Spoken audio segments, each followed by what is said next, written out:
Hey, what's up, everybody? Loser Mets fan here. Big update, big video.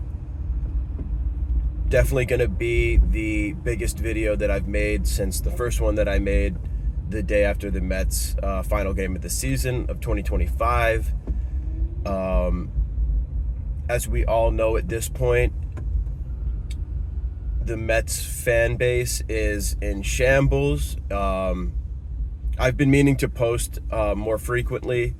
I was gonna make a video about sort of each move that happened, but I think that it kind of worked out. My laziness, I think, probably worked out for the best, because now I can make this one big video at a good point in time where we're at a fork in the road here, and we're at a big, just at a pivotal moment for the Mets franchise, for the Mets fan base. And more specifically, there's just a lot to talk about. I got this channel up and running with the culmination of 2025 season. So obviously I'm starting a channel and making baseball, Mets particularly related content at the start of an off season.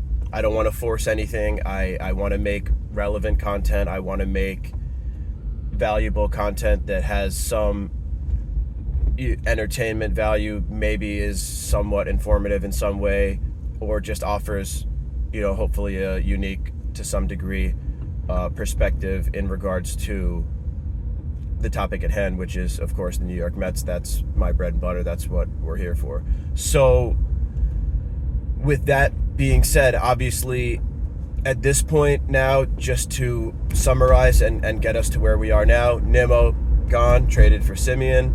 Diaz signed by the Dodgers. Wow. Okay. And Pete Alonso is gone to the Baltimore Orioles. Now, where to start? I'm just kind of freestyling this. I want to just make this kind of a free-form thing, go over my thoughts. I've got, I guess, a couple things in mind, but sort of like the first video that I put up, just kind of a rant, I guess, if you want to call it that, or just letting some thoughts out, just putting some things out there. Now, like I said, where to start? So I guess we'll just start in chronological order, and we'll talk about the Nimmo move. Now, if there's any interest, we can go into more specific detail as far as Nimmo the player, as far as Nimmo the history with the Mets and whatnot. But I think for now, based on what's going on and how everyone's reacting, let's just talk about the team and the implications and the moves that were made or not made. Nimmo for Simeon,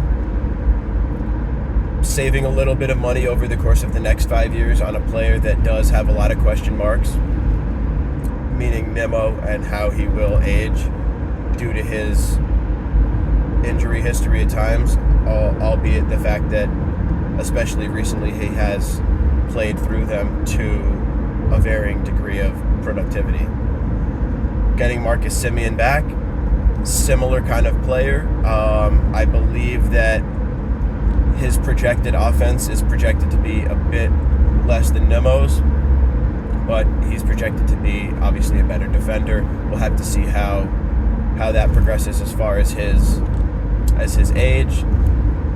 As far as the Nimmo trade, as of this point in time, as reports are stating, and as you take a look at the roster, we're potentially looking at Jeff McNeil in left field to start the season. I know a lot of people probably think that's a catastrophic disaster. Certainly nothing that I'm necessarily going to say that I'm thrilled about, or any Mets fan should be thrilled about. But I think the point is that getting Simeon, it essentially pushes Jeff McNeil really, truly, firmly into that utility spot that I think best suits him at this point in his career, at this point in time. So in that sense, I think it makes sense, where Beatty is going to be your primary third baseman, Simeon is going to be your primary second baseman, and Jeff McNeil will get in where he can and be potentially a valuable bat off the bench at times. As much as, I love Jeff McNeil, honestly, but he is what he is at this point in his career. But I think that even the most upset Mets fan who's not a huge fan of Jeff McNeil would have to concede that it's not the worst guy that you could see in a pinch hitting situation. That's at least my thought. I mean, if Jeff McNeil's a guy that you have coming off the bench to pinch hit in a situation where you need a quality at bat, I think he's someone that gives it to you the vast majority of the time. Now, all right, I guess let's just move on to the next big one, and then after I discuss my thoughts on all of these moves, then we can just kind of discuss, in my opinion, where the Mets could maybe try to go from here. So next is obviously Edwin Diaz. I guess, spoiler alert, this would probably be the one that I think, as far as roster construction and as far as just the way that things went, actually would be the most disappointing for me. Obviously, we know that Diaz went to the Dodgers, which is pretty much worst case scenario as a fan. I mean, in terms of actually trying to get over the hump, it's probably worst case scenario. That and the Yankees, as a fan, would be the worst two outcomes for that. And just for a little bit more money, made a good amount of money, but I'm pretty sure that the vast majority of Mets fans would have loved to have Diaz back on the deal that he received from the Dodgers. Even $3 or $70 million. Sign me up. With Devin Williams and Diaz closing out games, I feel like at the very least, if we had made the move for Diaz and been able to secure him there, I think the situation with that is, I think at least if that deal was secured, we as the fans could look at least one aspect of this team and go, that is solidified. We feel good about that. The back end of the bullpen is actually a completed and solidified product, and we can, if nothing else, feel good about that. And then the rest of the bullpen would presumably be relatively easier to flesh out. That didn't happen. Little bit of a gut punch, to be sure. 3-year deal, a lot of money per year, but still not really a terrible contract for one of the top relievers in the game. And of course, it was to the Dodgers.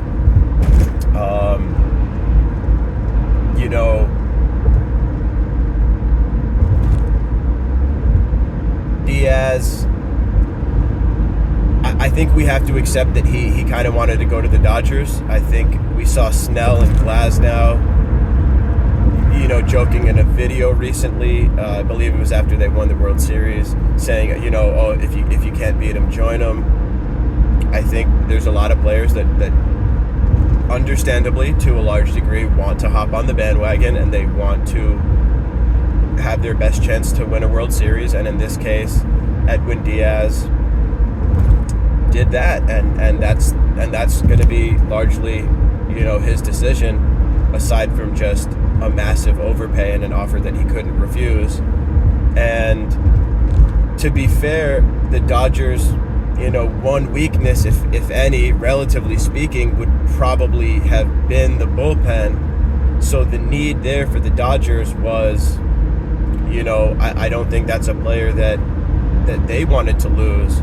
They probably had their eyes on him and knew that if they could secure Edwin Diaz, that theoretically they would be shoring up their one potential Achilles heel and really just fortify what really is poised to just continue to be a juggernaut of a team, and that's a really good move for them. I mean, I think as baseball fans, we would obviously have to agree that that's a great move for the Dodgers. So that's that, and then obviously we'll move on to the Pete Alonso news. 5-year deal, $155 million, I believe, with the Baltimore Orioles. I know a lot of Mets fans, they seem like that's the most emotional move for them. I'm seeing a lot of Mets fans that are really, really, really upset. I think it's probably a culmination of the fact that Pete was largely a beloved player, home run franchise leader, had some big moments, and generally, really a well-liked guy and a really productive run producer and power hitter. So, a lot of Mets fans are understandably upset to see Pete Alonso go. My point with this channel, when I made the decision to ultimately start putting out these videos and putting out content, was that I'm going to try to provide the most rational, level-headed, non-emotional takes that I can. And I'm not here to be, dramatic. I mean, being a Mets fan by nature is somewhat of a dramatic thing to do, but I'm not trying to add any extra unnecessary drama or clickbait or, anything like that. I'm trying to provide what I think is a level-headed and hopefully, in most cases, logical, rational perspective as far as the Mets as an organization and what they should do, and maybe make some predictions, etc. So I say that to say this, which is that if you go back to my first video that I made on the channel after the end of the season, I actually said that I thought that unfortunately it would be time for the Mets to go their separate ways with Pete Alonso, based on the fact that I think that it was pretty well accepted that he would garner a contract somewhere in the neighborhood of what he ultimately received, and that if that was the case and it wasn't going to be another short-term contract, that Pete and the Mets, it was probably mutually beneficial for them to go their separate ways. Now, allow me to give a little bit more detail as to why it is that I believe that's the case, because I know that a lot of fans say, well, how are you going to replace that production? And Pete's hitting close to 40 home runs every year with well over 100 RBIs pretty much every year and putting up really, really solid numbers, and is a great power hitter, great run producer. Well, what I would say to that is that, again, in my first video, I did say that I thought that unfortunately the Mets, after their colossal failure last year, were going to have to do what I was describing as a soft rebuild. Now, some people may not view parting ways with Nimmo, Diaz, and Alonso as a soft rebuild. That seems pretty hard. But what I would say is that Diaz may have simply just been lost, and that's just part of the game. And I know that with the owner that we have, Steve Cohen, of course, we would like to think that we would never lose a player that we want to retain in free agency. And unfortunately, that's just not the case, because, again, with a situation like this, you have a player, Diaz, that may just believe that the Dodgers are the best fit for him right now, and you can't necessarily just expect an organization to be financially irresponsible in order to not lose a player that they do want. So I think you kind of have to set Diaz aside in that situation. Losing Diaz was not necessarily part of the plan, but I do think that moving on from Nimmo and Alonso was part of the plan. So 2 out of 3 of those moves, or not signing Alonso being what I'm considering a move here, I do think are kind of part of the plan, and part of what I described in what I was describing, the soft rebuild of the Mets, it does involve playing your younger players more, and not signing Alonso does allow you to make other moves and shore up the rest of the team, which clearly was not able to get the job done last year. So whether that's bullpen, whether that's starting pitching, or whether that's just different players and depth at various other positions, or filling other holes on the position player side of things, well, unfortunately, that's just a move that had to be done. So it's not always going to be this nice, clean 1-to-1 trade-off where you go, okay, we didn't re-sign Pete, so who's going to replace Pete. Well, it's not always like that. It might be a couple relievers. It might be a starter. Which at that point, yeah, if you sign a starting pitcher for the exact same or a similar type of contract that Pete Alonso received, then yeah, you could basically say we went for this instead of that, and that very well may prove to be advantageous. Obviously, we all know it's become a meme at this point, the whole run prevention term that David Stearns has been throwing out there a lot. So yeah, I mean, the Mets may opt to pay $150 million for run prevention instead of run production, and we can only hope that it's done in an intelligent way, and it's done in a way that ultimately proves to be more effective than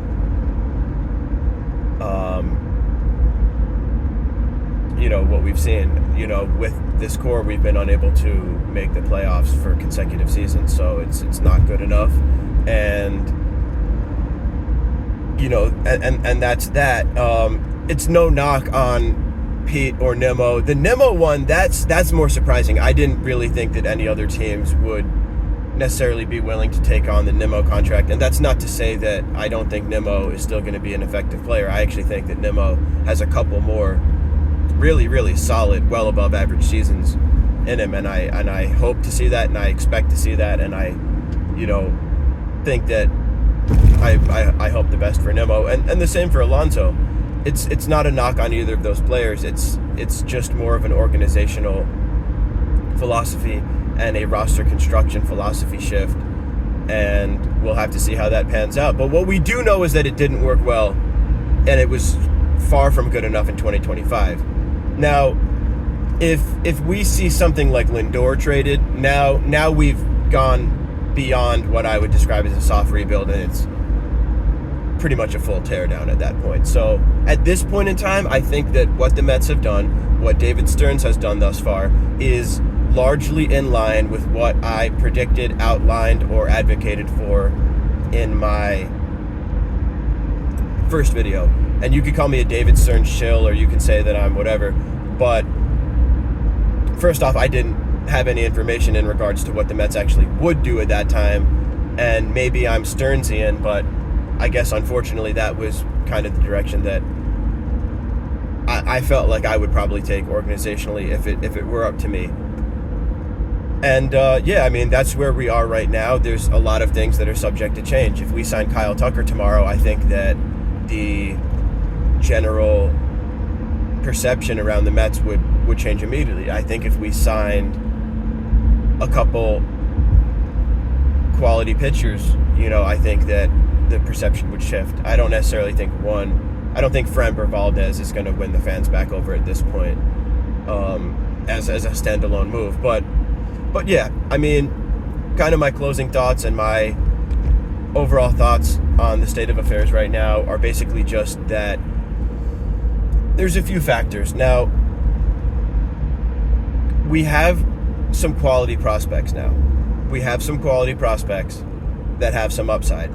Some fans want to trade them. Some fans probably want to play them. Now, I think what people forget sometimes, and we could look at someone like Pete Crow Armstrong as an example for this, is that prospects occasionally do develop into quality upper echelon major league players. That's why other teams are trading for them. They're not trading for these prospects as a bargaining chip a lot of the time. They're actually hoping that these players are going to be a valuable piece that is close to as good, or better than what they're giving away to get them. It's trying to actually gain some value here. My point being is that some of our prospects in the system right now could actually pan out to be really good players, and there's no way of knowing that, obviously, other than playing them, which that's stating the obvious. However, a lot of Mets fans are going to look at starting the season with potentially a couple unproven players getting a crack at it and go, this is terrible, I'm boycotting the team, this is a disgrace. Well, if another team's willing to trade for that prospect, then there's a good chance that they think that player is going to be a quality major league player at some point in the not too distant future. So I don't think it's the biggest disaster ever if we have a couple unknowns who are possibly trying to prove themselves at the major league level to start the season, especially considering how last year went. So yeah, I mean, as I said as well at the end of the first video that I made, we've got players like Alvarez that, despite the fact that his hand is an absolute magnet for baseballs and also finds a way to get broken in other ways on the base paths, a player that I still believe has a ton of upside. I saw some chatter on Twitter this morning, and people were going, oh, don't try to look at the silver lining and talk about young players that have some upside. I mean, all right, if we want to just wallow in self-pity and not look at what I think is actually legitimate potential upside, then yeah, we can just cry and we can just wallow in the fact that we lost Diaz and we lost Nimmo and Alonso, and the Mets are trash and we're never gonna make the playoffs again, and we're gonna lose 100 games, and we can all just go full Frank the Tank. No offense to Frank the Tank, I'm fine with him. I think he's entertaining, and I think he does what he does. He's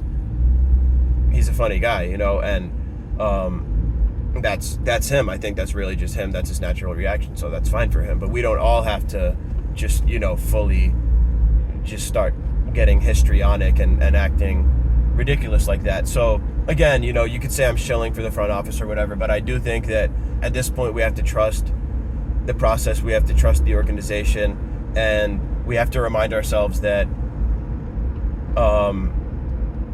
last year was arguably in many ways as bad as it could be.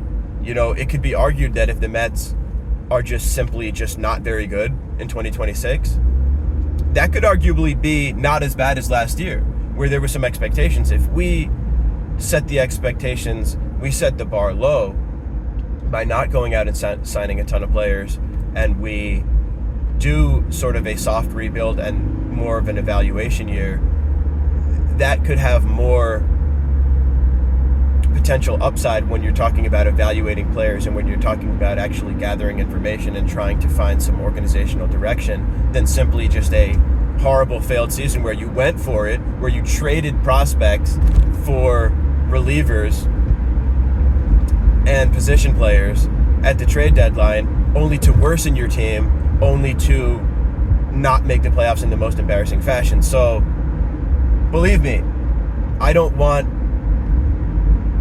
the 2026 season to be a 76-win season. I don't want the Mets to be bad. My optimistic outlook would be that we can hit on some of these young players, we can hit on some of these unproven players, we could possibly trade some prospects to actually acquire some solid major league talent and actually compete and do better than we did in 2025, while actually also evaluating some talent and trying to really assess and figure out what we have, what we don't have, and stuff like that. And we can always make moves at the trade deadline one way or the other. So yeah, again, I guess to summarize, closing thoughts, there's still a lot of time. We don't know the direction that the Mets front office is ultimately going to take, if they are going to make more of an all-in type of play and go for a Tucker or go for some of these top players, or try to make a really flashy, impactful trade. I would also like to say that to respond to myself again from one of my other videos where I was talking about Bellinger being the best fit for the Mets, I think if you go back and look at the timestamp, I do think I was ahead of the curve on that. I got to pat myself on the back. I'm trying to get some motion going on this channel eventually. So I'm gonna take all the wins that I can get and talk about, pat myself on the back for any type of coherent points that I make. So I will say that I do think that I honed in on the Bellinger move being something that seemed like a really nice fit for the Mets. But I would actually like to say, and I do want to try to go on the record and say this before anything happens, that now, after the Nimmo trade was made and the subsequent moves by the Mets, as well as the fact that we're hearing that Bellinger's looking for 5+ years, I am no longer in on Bellinger in that capacity. I I viewed Bellinger as a player who was going to get a mid-level contract, not long-term, maybe 4 years at most, because my perception was that this is a player who's still trying to sort of not repair his image like he's a bad person, but, you know, people, I guess, have totally forgotten now that Bellinger, post-injury and at the end of his Dodgers career, looked like he honestly might be on his way out of the league, managed to start to put things back together with the Cubs, and then had a massive season with the Yankees. So I don't view Bellinger as a sure thing. I don't view Bellinger as a guaranteed all-star performer. So I would not be interested in anything really over 4 years, I think, for Bellinger, if it were up to me. So I would like to go on the record and say that. And, you know, we'll come back and see how that ages and what direction the Mets ultimately want to go in from here. But yeah, so I mean, appreciate you sticking with it. If you stuck through this whole video, you know, obviously just kind of freestyled this whole thing, just giving some thoughts off the top of the head. At the point that we're at right now, I felt like it was a good time to go over everything. Appreciate it if you stuck through the whole video. Appreciate it if you skipped ahead and you're seeing this part right now. So that'll do it for me. I will see you all in the next one, and later. Loser Mets fan out.